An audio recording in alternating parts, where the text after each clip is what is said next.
6 फरवरी 2014 Norway के नॉर्डलैंड reason में 5 दोस्तों का एक ग्रुप प्लूरा ग्रोटा केव को एक्सप्लोर करने निकलता है। प्लूरा ग्रोटा केव प्लूरा रिवर के कारण बनी है। प्लूरा रिवर नॉर्वे के नॉर्डलैंड रीजन में कालवाट नेट से शुरू होकर 10 किलोमीटर का सफर करने के बाद एक ट्रिब्यूटरी बनकर रानेल्वा रिवर में मिल जाती है। इन 10 किलोमीटर के सफर में प्लूरा रिवर जमीन के ऊपर और नीचे दोनों जगह बहती है। जिन पहाड़ों में प्लूरा रिवर बहती है वह लाइमस्टोन से बने हैं और लाइमस्टोन एक सॉफ्ट रॉक है। रिवर के लगातार बहने से यह लाइमस्टोन को अपने अंदर डिसॉल्व करके अपने साथ बहाकर ले जाती है, जिसके कारण इन पहाड़ों में ढेर सारी सुरंगें बन जाती हैं।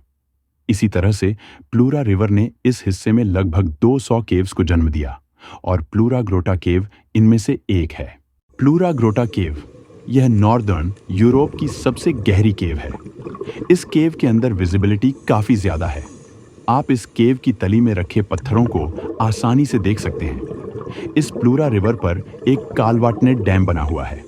प्लूरा ग्रोटा केव में डाइविंग करना तभी पॉसिबल है जब इस कालवाटनेट डैम के सभी गेट्स को बंद कर दिया जाता है, जिससे प्लूरा ग्रोटा केव का बहता हुआ पानी रुक जाता है और यही समय होता है केव डाइवर्स के लिए इस केव को एक्सप्लोर करने का। प्लूरा ग्रोटा केव को प्लूरा केव के नाम से भी जाना जाता है और आगे इस वीडियो में हम भी इसी नाम का यूज करेंगे। प्लूरा केव की 2 एंट्रेंसेस थी। पहली, जिसका नाम प्लूरा सिंकहोल था, जो मेन एंट्रेंस थी, इसे 1981 में डिस्कवर किया गया था, जो ऊपर से देखने में एक तालाब की तरह लगती थी। इसकी दूसरी एंट्रेंस का नाम यह था, जो कि मुझे तो पढ़ना नहीं आया, आप खुद पढ़ लीजिएगा। इस एंट्रेंस को 1990 में डिस्कवर किया गया था। यह पहाड़ के ऊपर एक स्लोप पर प्रेजेंट थी। इस एंट्रेंस से केव के अंदर जाना काफी मुश्किल था, क्योंकि यह करने के लिए पहले आपको 100 मीटर की वर्टिकल केविंग करनी पड़ती थी।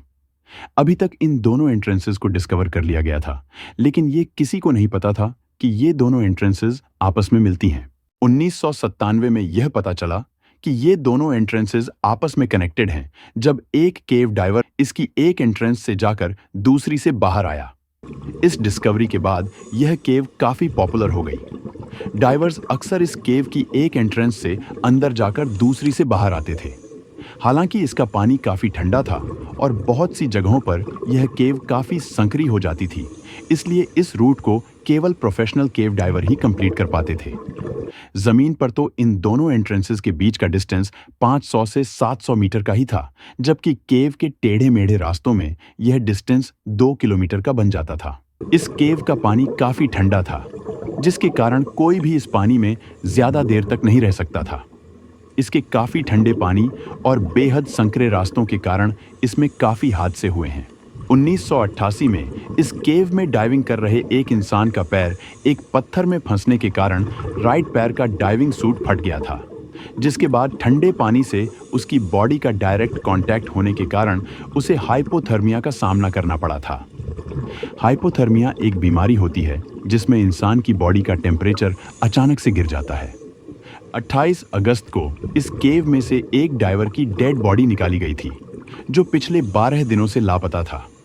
और अब बात करते हैं उस इंसिडेंट की, जिसके बारे में मैंने आपसे वीडियो की शुरुआत में बात की थी।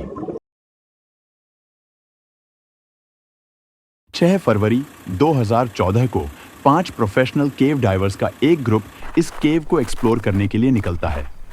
उनका मकसद था प्लूरा केव के अंदर जाकर एक लॉन्ग अंडर वाटर पैसेज को क्रॉस करना और दूसरे एंट्रेंस से बाहर निकलना। वो सब भारी इक्विपमेंट के साथ पहाड़ों और बर्फ से ढके रास्तों को पार करते हुए प्लूरा सिंकहोल तक पहुंचते हैं। इस एंट्रेंस पर बर्फ जम चुकी थी, इसलिए ये सभी उस बर्फ को काटने लग जाते हैं। चारों तरफ बर्फ थी, बाहर टेम्परेचर माइनस में था और अंदर का टेम्परेचर 2 डिग्री सेल्सियस था। इस ग्रुप में 5 लोग थे, काई कैंकनेन, पैट्रिक ग्रॉनक्विस्ट, वेसा रैंटानेन और 2 लोगों के नाम सेम थे, जिन्हें हम जारी एच और जारी यू कहेंगे। ये सभी डिसाइड करते हैं कि पैट्रिक ग्रॉनक्विस्ट और जारी एच केव में पहले जाएंगे और उसके 2 घंटे बाद बाकी 3 केव डाइवर्स जाएंगे, क्योंकि 2 घंटे में डाइविंग के दौरान उठी हुई सिल्ट वापस से केव के बॉटम में बैठ जाएगी। अब पैट्रिक ग्रॉनक्विस्ट और जारी एच केव में एंटर करते हैं। इनके पास अंडर वाटर स्कूटर भी था, जिसकी मदद से ये कम एनर्जी लगाकर तेजी से ट्रैवल कर सकते थे। इनके पास CCR यानी क्लोज्ड सर्किट रिब्रीदर्स भी थे, जो एक्सहेल्ड एयर को रिसाइकल करने के काम आता है, जिसकी मदद से एक्सहेल्ड एयर को दोबारा यूज करके पानी में लंबे समय तक रहा जा सकता है। इनके पास बेल आउट रिब्रीदर भी था, यूं मान सकते हो कि ऑक्सीजन के लिए एक बैकअप सिलेंडर। अब इन दोनों को डाइविंग करते करते 2 घंटे हो चुके थे और ये दोनों इस केव के सबसे डीपेस्ट सेक्शन के पास थे, जो 237 फीट यानी 130 मीटर पर था। दूसरी तरफ अब बाकी के 3 डाइवर्स काई, वेसा और जारी यू भी केव में एंटर करते हैं। पैट्रिक और जारी एच अब केव के सबसे डीपेस्ट पार्ट में थे, जहां पानी का प्रेशर सबसे ज्यादा था और यह केव का सबसे नैरो सेक्शन भी था। यहां पैट्रिक ने सफलतापूर्वक बेल आउट रिब्रीदर में स्विच कर लिया। यहां से बाहर निकलकर पैट्रिक पीछे मुड़कर जारी को देखता है, लेकिन उसे वह दिखाई नहीं देता।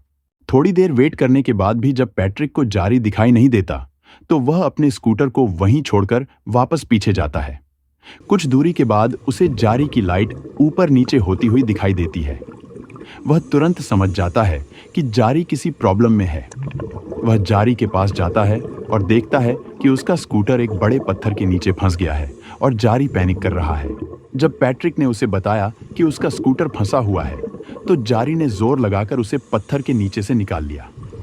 पैट्रिक ने एक तरफ हटकर जारी को आगे जाने का रास्ता दिया, लेकिन जारी ने सर्किट बेलआउट गैस मांगी। तभी पैट्रिक को साफ हो गया कि जारी बहुत ज्यादा डिस्ट्रेस में है। उस समय वो सतह से लगभग 110 मीटर नीचे थे। जारी ने ओपन सर्किट बेलआउट लिया और उससे कुछ सांसें ली, फिर वापस अपने रिब्रीदर पर स्विच कर लिया। जारी ने ऐसा करीब 3 बार किया। बाद में पैट्रिक ने देखा कि जारी के मुंह में कुछ भी नहीं था, तो उसने जल्दी से एक रेगुलेटर उसके मुंह में लगाया और पर्स बटन दबाया। रेगुलेटर के सामने वाला पर्स बटन एक तेज ब्लास्ट से हवा इंजेक्ट करता है ताकि मुंह से पानी बाहर निकाला जा सके, लेकिन इससे स्थिति और बिगड़ गई। जारी ने ढेर सारा पानी अंदर खींच लिया और वहीं उसकी मौत हो गई। डर से कांपते हुए पैट्रिक ने पास की एक चट्टान को पकड़ लिया ताकि वो खुद को संभाल सके। अपने दोस्त की लाश देखकर उसका दिल जोर जोर से धड़क रहा था। एक रेस्क्यू डाइवर होने के नाते पैट्रिक ने पहले भी कई डेड बॉडीज देखी थी, लेकिन अपने दोस्त को इस हालत में देखना उसके लिए बहुत ट्रॉमेटिक था। इसके बावजूद उसे खुद को शांत करना पड़ा ताकि 2 मौतें दर्ज न हों। पैट्रिक कोशिश कर रहा था कि वह पैनिक न करे, क्योंकि अगर वह पैनिक करने लगा तो वह ज्यादा तेजी से सांसें लेगा, जिसके कारण उसकी ऑक्सीजन जल्दी खत्म हो जाएगी। पैट्रिक अब जारी की बॉडी को वहीं छोड़कर तेजी से केव की एग्जिट की तरफ बढ़ने लगता है। हालांकि वह ज्यादा तेजी से भी बाहर नहीं आ सकता था, क्योंकि उसे डिकम्प्रेशन सिकनेस का खतरा था, जो एक घातक बीमारी होती है। दरअसल जब कोई डाइवर पानी के अंदर डाइविंग करता है, तो पानी की वजह से उसके शरीर पर प्रेशर बढ़ने लगता है। इसके कारण काफी बड़ी मात्रा में नाइट्रोजन उसके शरीर में घुल जाती है, और जब डाइवर बाहर आता है तो उसे सीधा वापस न आकर एक एंगल पर वापस आना होता है, ताकि उसके शरीर से नाइट्रोजन धीरे धीरे बाहर आ सके। अगर वह उसी रास्ते से वापस आता है तो उसे धीरे धीरे बाहर आना होता है, ताकि नाइट्रोजन को बॉडी से बाहर निकलने का प्रॉपर टाइम मिले। और अगर डाइवर तेजी से केव से बाहर आता है तो नाइट्रोजन बॉडी में बबल्स फॉर्म कर लेती है। इसी को डिकम्प्रेशन सिकनेस बोलते हैं। अगर इसका जल्दी इलाज न हो तो इसमें इंसान की डेथ भी हो सकती है। पैट्रिक ने जारी को बचाने में पानी के नीचे काफी ज्यादा टाइम स्पेंड कर दिया था, वो भी काफी गहराई में, जिससे उसकी बॉडी में काफी मात्रा में नाइट्रोजन आ गई थी, जिसको वापस निकालने के लिए उसे काफी स्लो डाइव करके बाहर निकलना था। इतना स्लो कि जो डाइव पहले 5 घंटे की होने वाली थी, अब उसे पूरा करने में 8 से 9 घंटे लगने वाले थे। और पैट्रिक को डर था कि उसके पास इतनी ऑक्सीजन बची भी है या नहीं।